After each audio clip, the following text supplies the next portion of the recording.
So today on Off the Fields, I'm sitting here with world-class international swimmer Merle Liivand, and she is going to, talk about women's empowerment, women in sports, and how it's important for athletes to also pay attention to the ocean, because that's something that we need to bring more awareness to. So, Merle, thank you for coming on Off the Fields. I'm so excited and honored to have you as a guest on the show. So as a world-class athlete, international swimmer, you're also a business owner. Just talk about, where your love of swimming came from. You love to swim in the ocean, open water, and you're also a competitive swimmer. So just talk about where that love came from. So actually, I was born with really weak health problems. I spent a lot of time in a hospital watching a ceiling and feeling, do I even worth it to live in this life, and should I even be here, and what's my purpose? And I loved being active, but it was lots of questions going back and forth, who I am and what I'm doing in this world. When I actually had a problem that my lungs almost collapsed, my family doctor recommended me trying swimming to learn to ventilate my lungs. And I went and tried swimming, and I stick with that. Even in a year, actually, when I started swimming, I had, lots of health problems. I slowly started getting stronger with my lungs, and I got to Estonian Nationals. And just day before Estonian Nationals, I dove in a pool, broke my forehead, had a neck injury, and almost ended up in a wheelchair. And I felt this, again, I'm back on that same spot, being in a hospital, asking if I'm even worth it in this life. And I looked my coach and my mom, and I said, if I train a year for that race, why I should give up now? And I went and I won 4 gold medals. Oh my gosh, 4 gold medals. And you started swimming at the age of 11, right? So obviously that takes a lot of your time when it comes to the training and your social life too. So can you talk about, what is your training schedule like? How do you prepare for these challenges? For instance, you just broke your Guinness World Record again, so this makes you a 5-time record holder. How did you prepare for such a challenge? Well, I use a lots of Navy SEAL type, Spartan type of trainings. I have rocks on my swim buoy. I had 10-pound weights on my arms. I let my training mates hold my fin, and I tracked them for miles, and putting parachute on. So the mermaid swimming is something where I kind of love to be also the tough cookie one, and using my strength and knowledge of figuring out how to swim, because my latest record was 31 miles. But it's not just that I swim that without using my arms. It's also that I'm swimming against the current. I'm dealing with the nature. I'm dealing with sharks and crocodiles, and I think it's also because I went through all these obstacles, and I found my purpose combining swimming and ocean awareness. I mean, at the same time, there's millions open water swimmers and who have crossed English Channel and all that, but I just feel like I need to save my waters, and I need to do that on a way that it's even a story to the world. I mean, I swim 31 miles without using my arms because animals getting stuck on fishing nets and plastic, and they can't have, using their fins. So how come I should be able to swim and have all the glory of Guinness and the world media and all that? But it's also making something different for an athlete and coaching perspective, that we can open up totally a new idea of having Navy SEAL type of weights while training to mermaid swimming. Yeah, and so, not many people try the Navy SEAL, workouts and the training of that nature. So, you're a female athlete, right? And some people automatically think, well, she probably can't handle that. But you keep breaking your own record, and that's something to celebrate and constantly be excited about. So can you also talk about, when it comes to coaching, right? Not many coaches, necessarily listen to what athletes are passionate about, like you are about the ocean, Can you talk about your role as an ocean ambassador and how you tie that into your athletic career? Yeah, definitely. I feel one thing is also that Mother Earth is a female. And I feel like a women's sport in general needs to be recognized way more.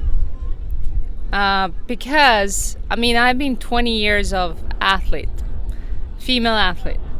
And only one coach in these 20 years has to understand my periods. And I have had international coaches, and sadly we live on a world where there is not many female athletes on the fields and female coaches on the fields, and I think we need to bring more that perspective that you can be one of the best, but maybe I could be even better. I could be even faster if coaches were paying attention on these 20 years how my cycle works, how my performance works. And the other thing is, if we're talking about performance, it all comes from gut health and how that works and how that affects our brain and muscles and mental health. And with swimming in the ocean, I've found so much microplastic everywhere. And sadly, the biggest threat in the sport today is microplastic affecting the performance and the chemicals and the toxins. But also, I believe that the fact that the microplastic is out there in the ocean, and also fish eat it. We eat that. We swim. The chemicals melt. The salt is breaking them apart. They end up in seagrass. It's a flesh-eating bacteria. It affects even if I can race, if I have competitions. And if you think about it, you give everything, and then you go to competition and you can't race because of something plastic, what is human kind of fault. Then it's a bigger question on across the sports field. Right. So, basically the microplastic, right? It's in the ocean. The ocean is full of salt. It breaks down the plastic or it melts the plastic. And then the fish are in the ocean, and athletes, supposedly have a certain diet, and I assume that it contains a lot of fish, but either way, athletes and people eat a lot of fish, and those fish have consumed the plastic, and that's how it can affect an athlete's performance, and they just don't know about it. So that's a very interesting take, because not many athletes know about that, but you do, and that's why you bring awareness to it. Can you also talk about, being a business owner and an entrepreneur as an athlete? Some people don't know where to start. They don't know how to start their own business. They always, of course, look to help, for just getting started. So whether that be an agent or a team of people, how did you start Viking Secret Beauty? Because it's doing really well, and the products are environmentally friendly, and that's also amazing. So can you talk about that too? Well, definitely athletes are the best time management type of people, and I guess I'm bringing the performance and being on a present with the goals to the business side of it. I sometimes run business calls in ocean with FaceTime, and I started another businesses back in 2014 doing a kicking set, and everybody thought you can't run business like that, but look at now, these days we can. But I got together with one of my best friends who's also a Hollywood actress, and we spoke about it, the whole female perspective, and how female also, the climate, the hot climate affects the female hormones, and exactly, and that affects the performance and the chemicals what we put in on our body. But then we go to swim, and then it's like affects the ocean quality. So that straight at the beginning, I told to my friend, I'm only going to do business and build a business if it's going to be sustainable. So we started with the glass. Then we got post-consumer plastic where we put inside our products, and now we have ocean-bound waste plastic where we put in our products in. And not only that, I actually are on a business also to build pools and consult that. And I figured out they're using volcanic ash as a filter for swimming pools to water to look crystal clear. And I told my friend that, look, microbeads are everywhere. We need to educate women to stop using cosmetic products with kind of toxin and chemicals. Right. And here is a solution. And we added Icelandic volcanic ash with raspberry, and that's where I kind of feel we through the skincare world and the business we educating people, but we educating also people to care about ocean. And I mean, tell me who doesn't want to look a beautiful female athlete who works so hard for their body, right, and looks also glowing. Right. And you're also, being eco-friendly, sustainable, and environmentally friendly. That's a win-win. You would think more athletes would be more interested in that, but I feel like they just aren't aware. You know what I'm saying? But that's why we have Viking Beauty Secrets. So can you also talk about, your role as a teacher? I know that you work with students. You've had students. I also know that, your students produce something on Netflix. Can you talk about that and, about how you love teaching swimming to like the younger generation? Well, because I was that girl who was in a hospital trying to find why I'm alive and that purpose. And then when I start swimming, of course, females go through, their bodies are changing. I mean, coaches, do you want or not, females have curves, have periods. Those are the things what may maybe take female athletes off the courts and they not continue being talented in the sport. So I felt like creating a mermaid school where I can say that it doesn't matter what shape are you, what skin color are you, what hair color, eye color you are, just get out from the bed and come and be active and work towards your dreams. I mean, even in my mermaid school, you don't get the tail. First, you have to learn towards how to use the butterfly kick, how to use your core, and then during the training process, you work towards the tail. I mean, if you look Little Mermaid, she didn't know how to use legs. She had to learn. So it's kind of a reversed in mermaid world. And I think that also teaches them self-love, teaches them being independent. And I had a couple of students who were part of Mer People in Netflix, and I had a 50-year who got married in mermaid suit and everything. But 50 years old woman being a mermaid wasn't cool, right. So she never knew how to even dive. And we worked 15 minutes. And she was ready to give up the whole mermaid dream. And she's 50 years old, another 50 years old to go on her lifetime. So I taught her how to dive and how to use the tail. And now she has been in Amazon. She's famous cookie. You guys can look it up. And she's famous around the world. And she's another example who was a woman who was on painkillers, almost on a wheelchair. And now she travels around the world and being awesome, extraordinary woman. Wow. So your mermaid school is not only inspiring and teaches students, but it's life-changing too, and that's awesome because not everybody can open up a mermaid school,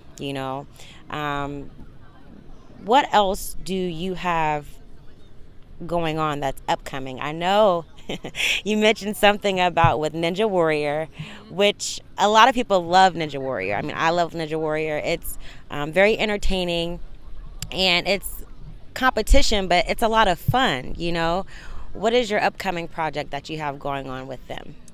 So actually, Ninja Warrior is stepping into Olympic field through the modern pentathlon where swimming is also involved.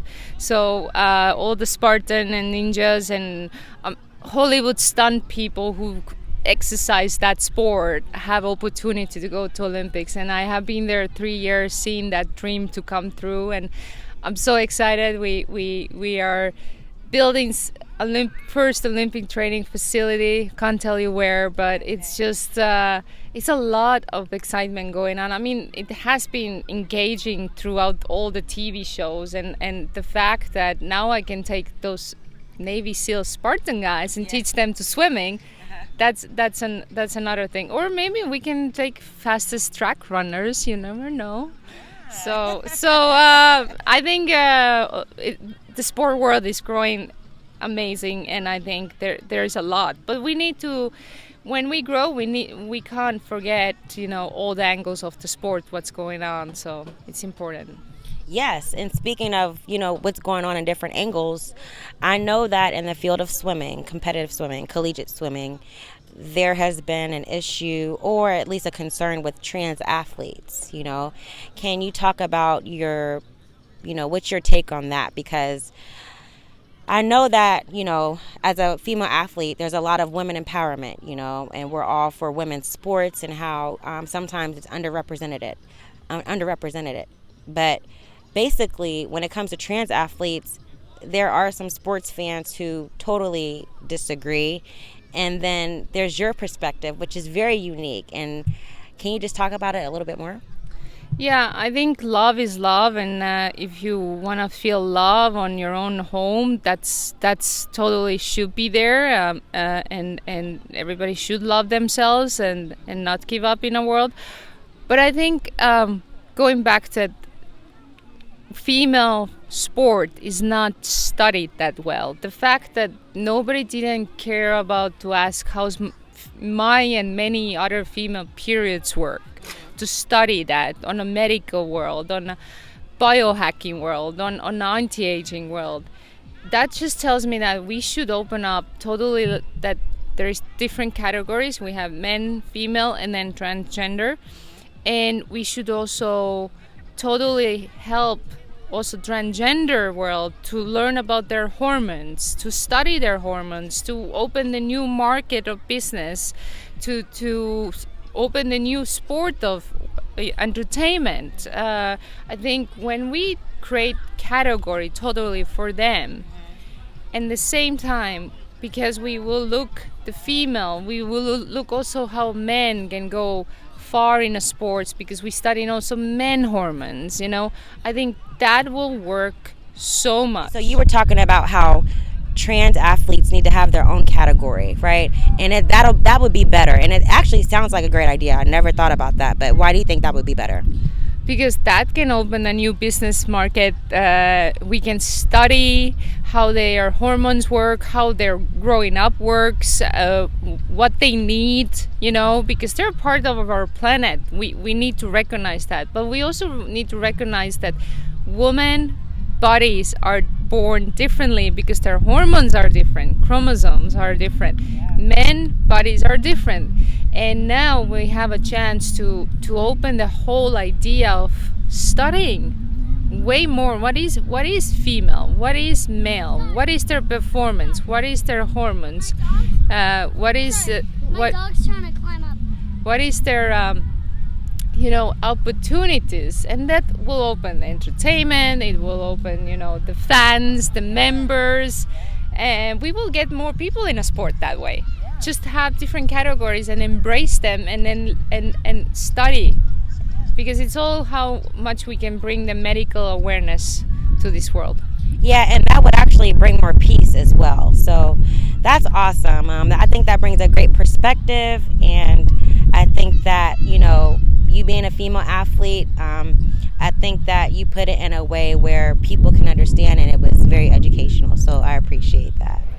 Originating from Estonia, Merle stands as a distinguished professional swimmer, embodying the core values of international athletes, making a profound global influence while staying true to oneself. Carrying the title of eco-mermaid, she assumes the role of a devoted ocean ambassador, harnessing her influence to cultivate awareness about the pressing necessity for ocean preservation. With an unwavering commitment, Merle dedicates considerable time daily to swim in the waters of Miami Beach, showcasing her resolve to eradicate microplastics and other harmful substances that imperil the ocean's health. However, her mission extends far beyond this act of cleaning. She also imparts knowledge to fellow athletes, enlightening them about the extensive repercussions of ocean pollution on their athletic performance. Moreover, Merle invests her time in teaching younger athletes how to swim at her mermaid school. This endeavor is a testament to her belief that education is an integral part of her purpose, especially when it comes to preparing the next generation. Through her actions and teachings, Merle endeavors to empower and guide the youth, ensuring that they inherit a cleaner, healthier planet and a deeper understanding of their impact on it. Merle explained to me that anytime you go to the beach, you will come across these little pieces of plastic and other harmful waste. Microplastic. That is the microplastic that you're talking about.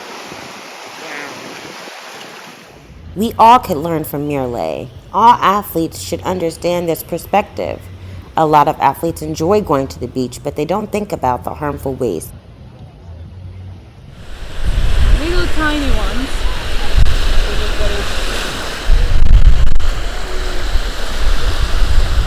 That all can be in our stomach. They're so tiny that they just go, they can be attached to, like you can swim and you can swallow accidentally. It's attached to food, crops, it's attached to, the things what we use. So fish is the biggest one. Because we eat fish and those chemicals come to us through the fish tissues and muscles. So wow. We are totally destroying the world and ourselves in the long term. So guys, this is what the materials look like, that you need to be conscious of when you're swimming in the ocean. Usain Bolt has been very impactful in your life. You were speaking of the fastest person who runs track in the world, but just speak a little bit about Usain Bolt and how he affects, your career. Well, Usain Bolt is behind my Guinness World Records because he thought I swam 10K with the mermaid fin. When I heard that, when he challenged me he even challenged me to swim around Jamaica, and I said, oh God, I guess I have to do it. So I did the first one. Now I have 50 kilometers, and I think how he affects me the most is he shows me how the leaders can be, how athletes can recognize people around you. It's not just you, it's embracing for the sport, building a community. And he knows when to make you cry, and he knows when to make you laugh. So he's I will not be today where I am without him and his challenge kind of cookies what he throws at me. Yeah, and he's a big supporter of women's sports. We know that from the last event he had of unveiling his statue here in Miramar, Florida. So, Merle, I thank you so much for coming on Off the Field. It's starting to rain, so yeah. So, but it was a pleasure having you on Off the Field, and I can't wait for us to do this again. Thank you. Hi, this is Merle Liivand, and you were watching Off the Field.